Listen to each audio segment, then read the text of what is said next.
Adanya insiden truk yang melebihi kapasitas menabrak gapura Selamat Datang di pintu masuk Kota Prabu Muli membuat Dinas Perhubungan Kota Prabu Muli berkomitmen segera membangun portal tambahan di beberapa titik pintu masuk pada tahun ini. Meski sering melakukan patroli dan juga razia, Kadis Hub Prabu Muli, Martodi, mengakui anggotanya sering kecolongan dengan para pengendara truk yang diam-diam masuk ke Jalan Jenderal Sudirman. Agar kejadian tabrak gapura tidak kembali terulang, Dishub meminta peran masyarakat untuk menindak sopir yang masih mengeyel untuk masuk ke dalam kota. Jadi kita berusaha ya, setiap terjadi insiden situ, cuman ada beberapa yang lolos rupanya.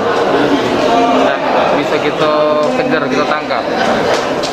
Makanya kita tahun ini komitmen itu harus di portal anunya. Makanya kita juga minta ke partisipasi masyarakat, kawan-kawan media, tolong kalau memang ngadu di TKP itu tidak apa-apa.